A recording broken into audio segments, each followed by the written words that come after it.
We are live. Hey, it's Bill. You're tuned into episode 825 of the Pennsylvania Rock Show.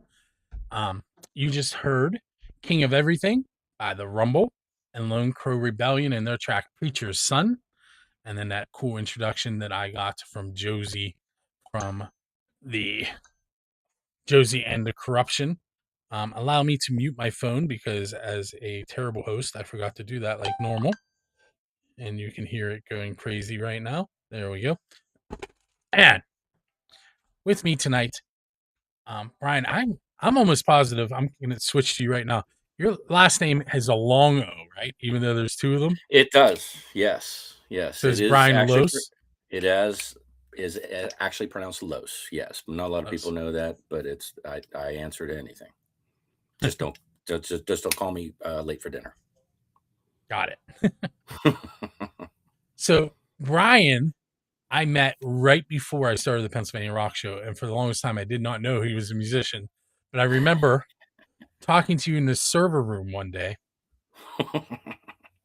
and figuring it out. And I want to say you've been on the show at least once. I think it was just once. Not this show. This is the first time, brother. I'm going to double check that. No, it's the first time. I've never been interviewed personally. Okay. You're the first one, dude. Yeah. Well, I've been playing your music for a while. Yes, you have. Yes. Yeah, the music's been out there. Yeah, and I appreciate that. So let's start with kind of tell the listeners and viewers, which is weird for me to say, but listeners and viewers a little bit about your sound on your originals. My originals are heavily Skynyrd based. I was brought up on the outlaw country, Willie Whalen, David Allan Coe, R.I.P. Are you going to say Chris Christopherson and man, Merle Haggard, Johnny Cash, of course. It's amazing how many genres Johnny Cash has spanned. There's not a person that doesn't love Johnny Cash. I mean, Willie and Whalen. yeah, exactly. Willie and Whalen, that mid 70s. That's what my dad instilled in me, when we were going up to, our place up in Tynesta. He would have the cassette in on the old Blazer or the Wagoneer in the 70s. And he brought me up on old style country. So my parents listened to country as well, but the one that I remember cassette was Johnny Horton. Johnny Horton. I'm actually the War of 1812. Right there. The War of 1812. I'll have to look that one up. I might know it to hear it. The cannons melted and they grabbed a gator, and it's funny. You have to listen to it. All the right. gator lost his mind. I'll have to put it on my list there, brother. Text that to me. And then stuff like, I don't remember the artist. Dusty Dixie Road. Taking my time. I'm not going to sing. That would be bad. But anyway, country was what was being played in our car as well, which is why I kind of hung out with my uncles who were listening to rock instead. Yeah, gotcha. My uncle, my mom was one of 11 and their ages span. So the two uncles I'm talking about, one is 5 years older than me and the other one is 9 years older than me. Oh, wow. Okay. Yeah, you got basically older brothers as uncles. Yes. Yeah.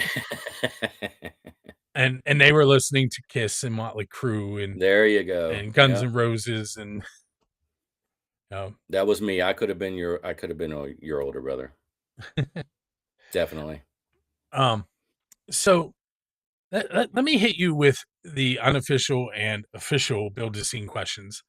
And sure. The unofficial one is, what is the best pizza you've had because you're a musician? I'll be honest. They don't make it anymore because their oven blew up. But the Church Brew Works in Lawrenceville had an amazing fire brick oven. and they had a portobello pesto pizza that was just to die for. And they're because of where they're at and the building, when their oven blew up, they had people come in and look at it. It's like, oh, this isn't up to code. So they ended up not doing them anymore. But that was my absolute favorite pizza ever. Portobello. That's. I'm a big mushroom guy. Just eating. Non-hallucinogenic. Yes. But no, I love all. I'm all about the big caps, stuff in the caps, and yeah, I can just eat a portobello sandwich. My earbuds are acting up. I got one working, but the one on the right sounded like you were lagging. Like I don't know what's going on with it. All right. But we're good. I can still hear you one ear. Okay. So the official question is kind of complete turn. And it's who's your Dave Grohl? And by that I mean who would you want to go up on stage with and perform one of their originals? And it could be living or dead. It would definitely be Skynyrd, Simple Man. Yeah, they're in the top 3 for me. Is Skynyrd. Yeah, I'd love to do Simple Man with Skynyrd. I have a friend who I think I have them on the playlist. I do. The very last song tonight. Bill Postal of the band Doppler Effect, who is no longer together. Oh yeah. Sold a guitar amp to Skynyrd when they were here playing in Pittsburgh, and they had an amp blow up, and they gave him tickets. Nice. Hey man, that's the brotherhood, dude. You help each other out. Some brother goes down, you help him out, man. It's music's a tight bond. All right, so this next question, you can take it literally, or you'll understand why I say that. All right, So go ahead. Robert Johnston. I can have fun with it. Go ahead. Robert Johnston was a blues musician who was supposedly terrible at guitar, and they kept kicking him off stages, and he kept showing up and trying to like go in between sets and play, and they would kick him out, and he disappeared for about a year and had some Went to the bad luck. Crossroads. Right. And he supposedly went to the Crossroads and sold his soul to the devil. If you were at the same Crossroads, why would you be there?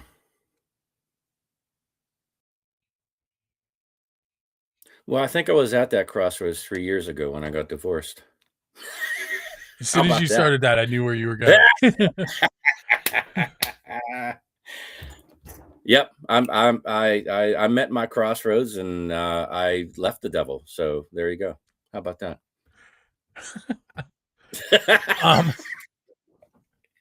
Hey man, you got me on here. All right, so you're leaving a show, and there's a DeLorean sitting out there with a wing up in the air and a flux capacitor in the back. Marty went back and played with Chuck Berry's cousin Marvin. Who are you going to go back in time to play with?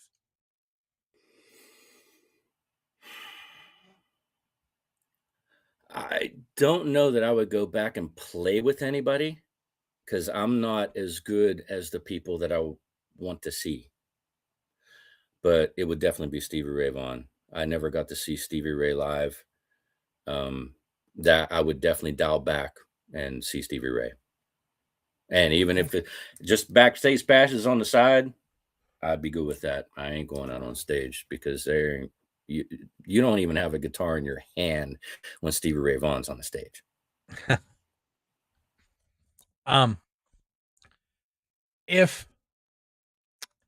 If you could sit down with one of your musical idols and have a conversation with them, first of all, who would it be? And what would be the first question that you would break the ice with? Well, I mean, that's my guitar god, Zakk Wylde. Zakk Wylde. I have got to meet him a couple times in the VIP stuff. I think I'd ask him what he's watching, because I feel like he could be down here in this den bar, and even though he doesn't drink anymore, and just cut it up with Seinfeldisms and whatever. I love his humility and just his lightheartedness, and he doesn't take himself too seriously, even though he's like he's a guitar god, you know. Very cool. All right, so we're going to take our first break, and we're going to have a music break, and we're going to listen to your songs. Thank you. And if I had to explain it when we come back, I'll give you a chance to talk about those tracks. Nice, thank you.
Hey, it's Bill. We are back on episode 825 of the Pennsylvania Rock Show. With me is Brian Loosz. And if you're just tuning in, we learned about his Crossroads moment. We talked a little bit about Stevie Ray Vaughan and some other things. So if you're just joining us, you'll want to go back, go to buildascene.com. You'll be able to find replays, or go to Music from the 412's Fire TV or Roku app, and you'll be able to see replays there as well. Okay, so I promise you I was going to ask you a question right off the bat, but it would be different, and here it is. So you are headed out on tour, and for some reason you make the really stupid choice to have me drive you on your tour. Okay. What songs are we going to listen to in between shows, or what bands? Definitely Skinner, Zeppelin, Black Label, Floyd. You know, I'm deeply set in the 70s. I know I was brought up on the old country, but you know, classic rock is where my heart lies. I also lie in the country, but when I'm listening, I think because I play more country, I listen to more classic rock. But I'm also a metalhead, dude. I mean, you know, it's like I'm listening to Pantera and I mean, you name it. I'm all over the map. Music is music as long as it moves you. I am kind of stuck to rock and blues in the playlist tonight. Nice. So those Not a bad place to be. first two songs we played, the Rumble song is kind of just straight out rock, and then Preacher's Son by Lone Crow Rebellion is a blues rock song. And then your two songs, kind of like you just described, they're kind of rock but country-ish. Yeah, they're like the harder edge of country. Yeah. So why don't we start there? You can pick whichever song you want and tell us it's your like VH1 storyteller's moment. Oh, nice. So if I had to explain, was written up in Potter County. Me and my family have gone up there for, you know, the past 20 some years. It was probably written 10 years ago. And so it was just about getting out of the city and just taking in what God gave us, you know, just being alone. And the mountains up there are so huge. Like as soon as you start getting into Potter County, like it makes your existence and your problems very minuscule because you see how big the mountains are. And like it humbles you, you know, it humbles you. And, there was no TV, there was no internet, there wasn't any cell phone. We had to go down to the general store, to the payphone quarters, or call collect and call home and let my mom and, everybody back home know we made the trip. So the things that you hear in that song, that front porch on the cabin, I mean, it wasn't a cabin, it was, it was a small, tiny, like, in-law house kind of on the property. But that spring that you hear in there, that's still there, and I still go back there.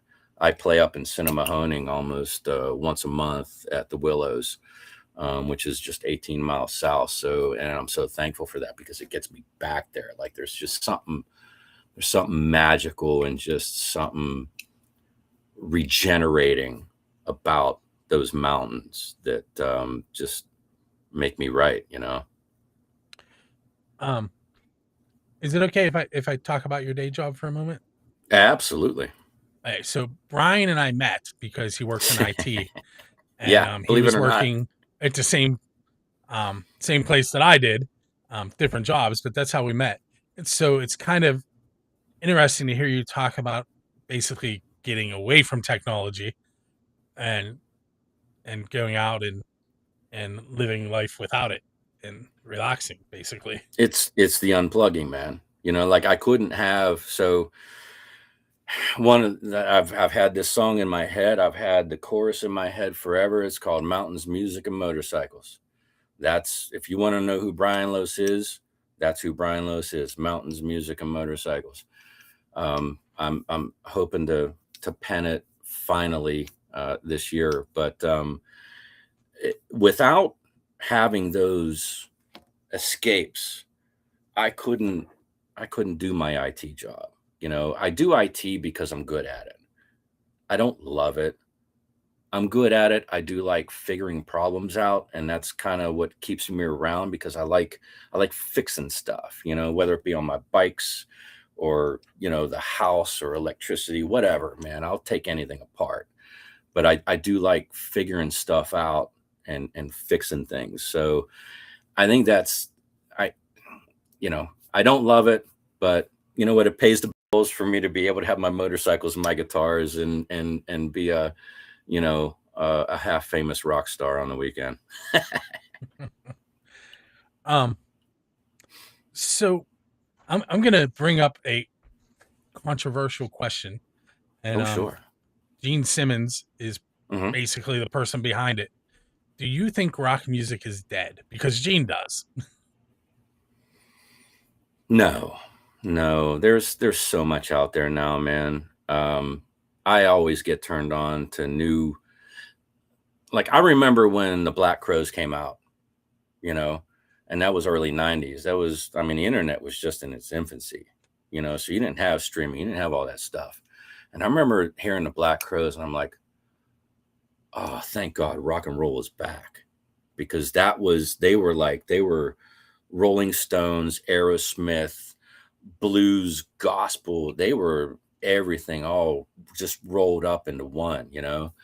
And but there's so many bands out there that you can just hook into. Just get on iHeart, just get on Spotify, and they're feeding you these things, man. So no, I do not believe rock is dead. um you just gotta be open to listen and find it. So I don't know if you saw the little change on screen there that says Russ Evans 1789 is joined. Um, I'm going to go ahead and guess that that is Evan Russell from Russ's Oh, Tavern, get out from Russ's. um, who coincidentally I taught that first year that we met. Are you kidding me? I am not. That's fantastic. I was just at his place Saturday, man. It was awesome. Yeah, I saw that and I was like, oh, I wish I would have seen. I I haven't been down there in a long time.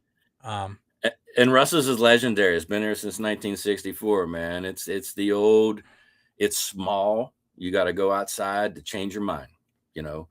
And but just the people, Tom and Justine. Tom is just he's a deadhead, and he is just so into music. And I played there for the first time last year, and it was an instant brotherhood. I'm like, hey, I don't, we'll figure the money out. This is cool, and I love the vibe.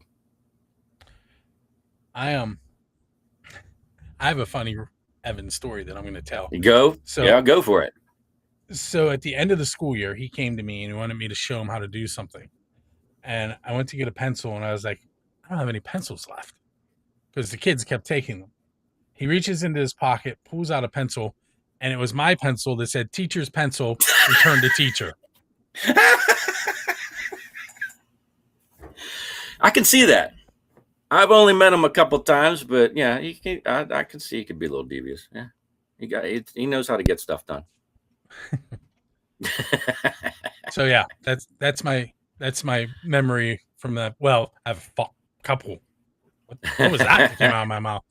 Fall? Anyway, I have a couple memories. That's so funny you taught him, man. Oh my God.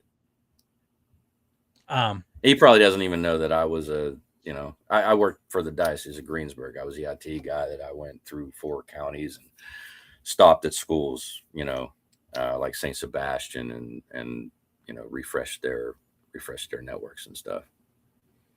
Made me fill out tech paperwork. Got to sign the contract, brother. Yeah. All right. So timer ran out. So we're going to move on to our next musical segment. We'll come back and talk with Brian. We are going to be hearing, let's see, the Low Life Drifters, which is kind of rockabilly, but I like rockabilly. You'll have to listen to it. The song is Chasing the Devil. And then we'll be right back with Brian.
Hey, Spill, we're back. I do want to mention that the show is sponsored by Mono. You can see my Mono interface and my T5 microphones. These are cool.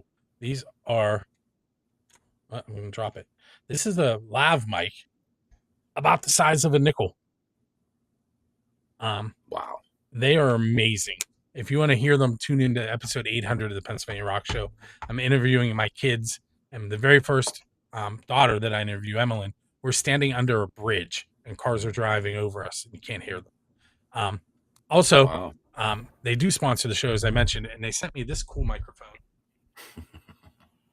which is a PD200W. It also has the same noise canceling on it, and it is wireless. Sure, you could figure that out the way I was moving it around, but it's specifically for podcasting. It's awesome. If you're interested in checking them out, look, they're on the screen right now. Mono, MAONO.com/build-the-scene will get you a discount if you purchase anything. I think it's 15% when you purchase over $35 worth of stuff. So if you're looking, go check it out. Anyway, so Brian. Yes, sir. Let's say you're going to invite any 4 people in the history of the world to dinner, and you still have a DeLorean, so you can pick anybody up. One caveat is that you have to have a musician in the group. Can they all be musicians? They can. All right. Um, well, can I bring my dad back? Yes. That would definitely be number one. Um, him, Stevie Ray, Randy Rhoads, and Ronnie Van Zant. Who's playing drums? John Bonham. The only one. Bonzo. So you have 3 guitar players. You said your dad played too. What did he play? He actually did. Yeah, he played some guitar, and when I started taking lessons, he actually took banjo lessons to kind of keep my interest in staying with lessons. Yeah. Very cool. I still have his banjo on the wall. When we were done here, I will tell you what my kids are into musically, but everyone that's listened to the show before has heard it 1,000 times, Oh, okay. especially Yeah. No. especially on that episode 800 that I mentioned. But All right. Cool. So what would be your dream show? Like, who would you want to open for? And forget that stuff you told me earlier about not being good enough to be on stage with them. Who would you want to open for? All right. So if I was better than what I was, if there was no limitations,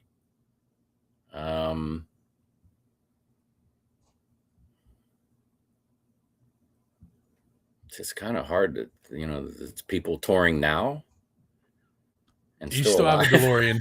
DeLorean. Oh, I still have the DeLorean. All right. Yeah, I haven't No, taken that it makes back a yet. difference. That makes a difference.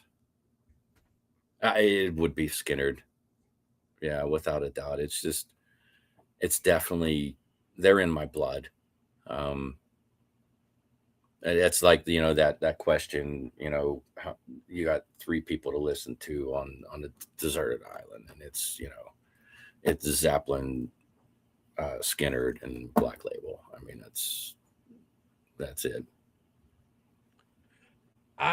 And this is kind of in my blood at this point, I would probably pick local bands, unsigned bands.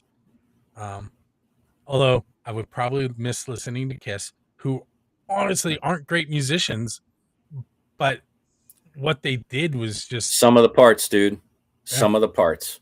My very first album that I bought, I was 10 years old, and I bought with the birthday money and holiday money, all that stuff. Kiss Alive 2. I still have it. And if there's another section, I can actually go get it and show you. I still have it. Yeah. Yeah. I was a huge Kiss fan, man. I was 10 years old. That was my band. And like you said, separately, not phenomenal musicians, but the sum of the parts, man, like what they did, they brought the rock show. They made the arena rock show that we all knew in the 80s.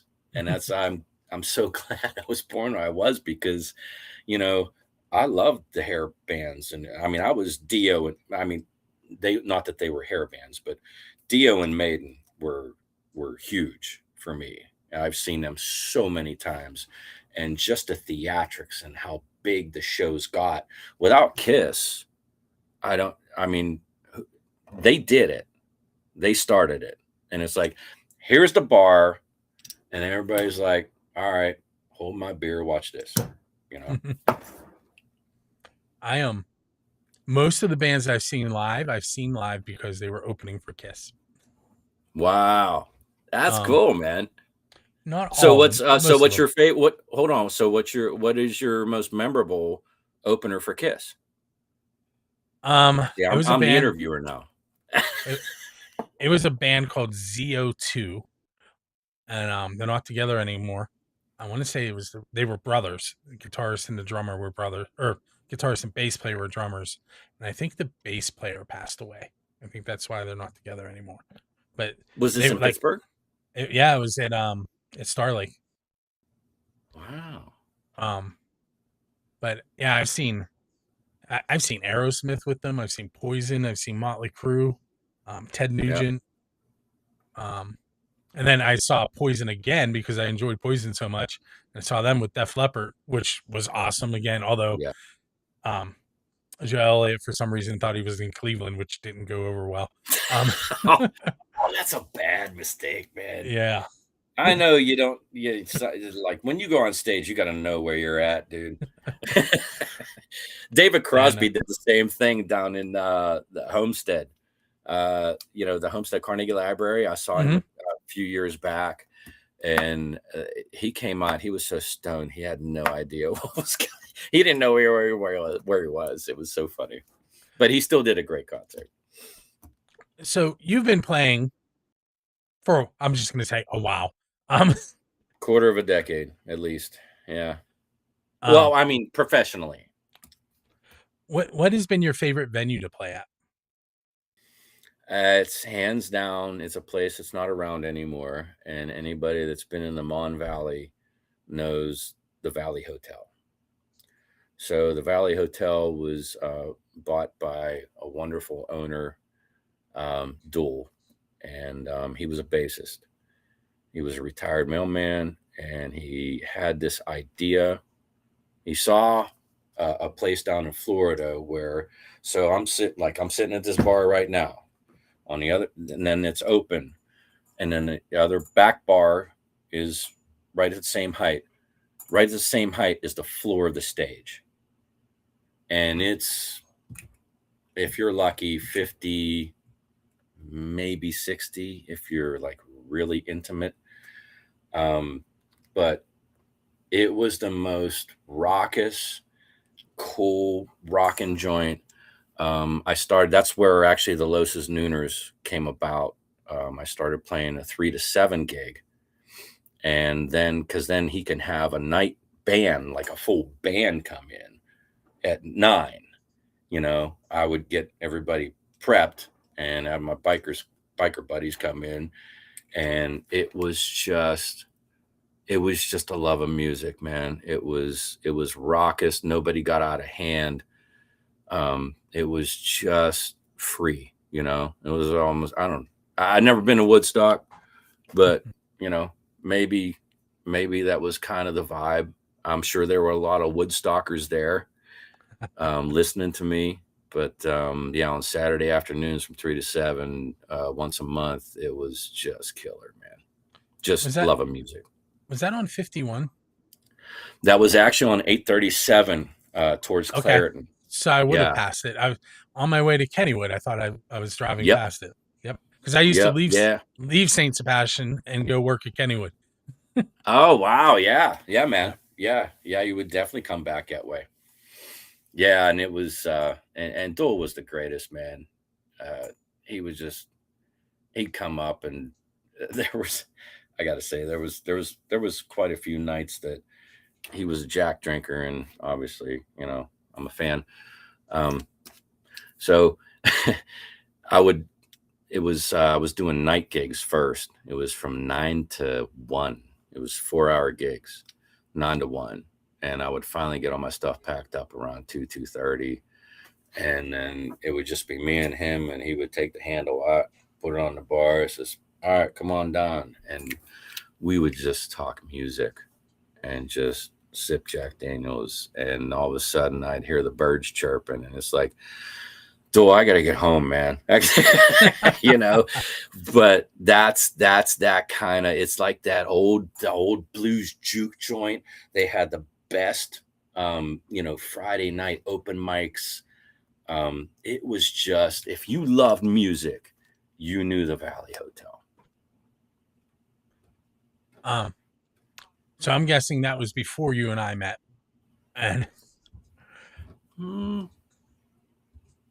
not long. When I started this, I'd been building websites for bands, and so I didn't know a lot then. I still don't think a lot. I know a lot now, but people are constantly contacting me and asking me, "Hey, do you remember?" And I have bands contact me and ask me if I have their old music. I'm like, "Yeah, hold on, I'll send it to you." But yeah, man, you've been in this a long time too, brother. Yeah. So we are out of time. Brian, hang out for a moment. Listeners, you're going and viewers here in a moment. I'm going to be giving away 2 tickets to the Dressy Entertainment Show with Crack the Sky and the Semi Super. Wow, I messed that up. Semi Super Villains, I think. I'm going to mess that up. Anyway, I'm about to give those tickets away. I will have the right information when I do it. Make sure you join us each and every Monday night at 7 p.m. for the live video, 10 p.m. for the podcast / radio show, and then 24/7 you can go to buildascene.com and to Music from the 412's website, Roku and Fire TV to check out this and many other videos. And with that said, I'm going to press a button. You're going to see me give away those tickets, and I will see you next week.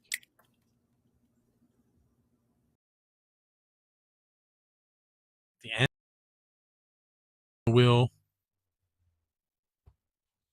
It's that time of the show at the end where I'm going to spin the wheel and find out who is going to win 2 tickets to see Crack the Sky with the Semi Super Villains, courtesy of Drusky Entertainment in conjunction with Music from the 412. That show is this Friday, May 8th. Doors are at 6 p.m. Show starts at 8 p.m. Tickets $37.65 to $56.15 at Jurgles Rhythm Grill. You can still purchase tickets at DruskyEntertainment.com. It is a 21 and over event. We had 3 people sign up: Thomas Trainer, Justin Todd, Keith Laydig. If you're unfamiliar with how this works, all you have to do is go to musicfromthe412.com/contests and go to one of the events that are listed there. Send us your name and email address, which we will delete once we do the spinning. And that's really it. Oh, and you have to tag Music from the 412 and Drusky Entertainment and say that you entered the contest and share the contest page. That's it. Honest. With that said, Thomas Trainer, Justin Todd, Keith Laydig, they are on there a bunch of times. I'm going to shuffle it 3 times instead of 2 today, and we're going to spin and find out who is going to win those 2 tickets to see Crack the Sky and the Semi Super Villains. And the winner is Keith Laydig. Keith, keep an eye on your email. You'll be receiving an email from me and then a follow-up email from Drusky Entertainment telling you how to get those tickets from them. As always, go out, support local music, buy some merch, buy some music, and make sure that you tune in to buildthescene.com for the Pennsylvania Rock Show, Pennsylvania Rock Show Flashback, 3 questions and a song, and more, and Music from the 412, where there is a ton of unsigned music waiting for you to discover.